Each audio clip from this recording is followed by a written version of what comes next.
Dieu veut habiter, demeurer au milieu de nous et en nous pour manifester sa gloire sur la terre à travers nous. Si Dieu doit habiter en nous, habiter au milieu de nous, il faut qu'il habite en chacun de nous d'abord. S'il doit manifester sa gloire au milieu de nous, il faut qu'il remplisse le cœur de chacun de nous. Et j'aimerais ici ouvrir une parenthèse. On ne devient pas enfant de Dieu parce qu'on a assisté à un grand nombre de cultes. On ne devient pas enfant de Dieu parce qu'on a son prédicateur privilégié qui prêche sur Internet et qu'on ne manque jamais ses prédications. On ne devient pas enfant de Dieu parce que ça nous fait du bien d'écouter des enseignements, des prédications, de motivation que nous avons sur Internet ou à la télévision. On ne devient pas enfant de Dieu parce qu'on se cultive en lisant des livres de serviteurs de Dieu qui nous motivent, qui nous enseignent sur la pensée positive. La pensée positive, la motivation, toutes ces choses-là sont des choses qui existent, des sciences qui existent, qu'on trouve dans la parole de Dieu. Mais ce n'est pas parce que quelqu'un l'enseigne ou quelqu'un l'étudie qu'il est systématiquement enfant de Dieu. La Bible nous dit que lorsque nous n'avons pas reçu Jésus-Christ comme Sauveur et Seigneur, nous sommes perdus, notre âme, notre esprit n'est pas en communion avec Dieu. Mais on devient enfant de Dieu comment?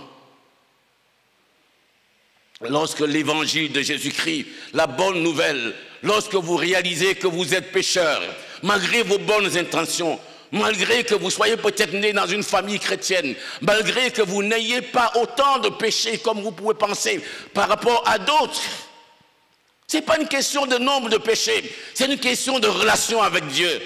Lorsque vous réalisez que sans Jésus-Christ, vous êtes perdu et que vous venez à Jésus-Christ, que vous venez tel que vous êtes, que vous venez sans votre propre justice, que vous venez sans regarder aussi à vos nombreux péchés, que vous dites Seigneur Jésus-Christ, je veux te donner ma vie, je veux que tu changes ma vie.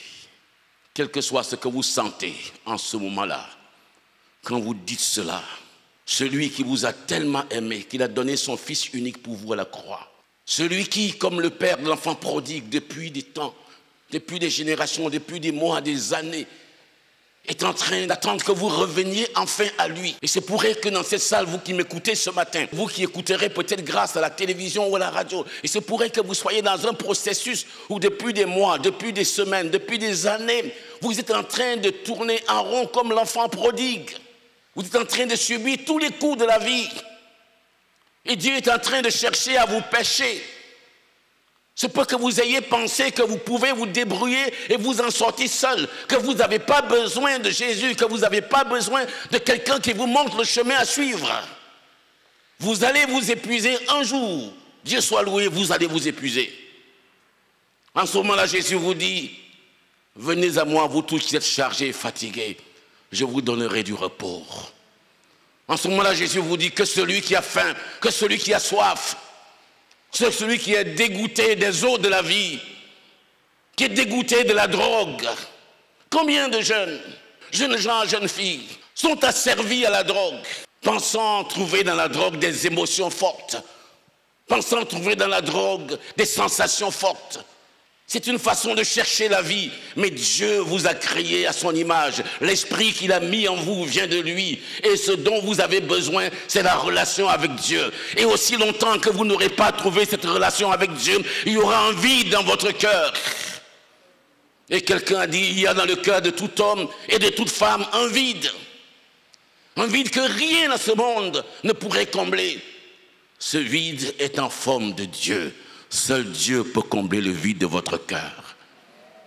Et quand vous êtes à ce stade, que vous venez à Jésus-Christ, que vous tournez vers lui, Jésus vous accepte tel que vous êtes et il pardonne vos péchés.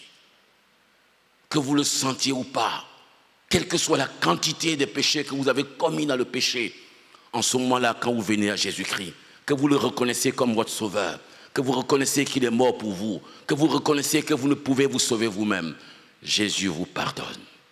Et il envoie l'Esprit Saint dans votre cœur. Vous devenez enfant de Dieu. Que Dieu vous bénisse.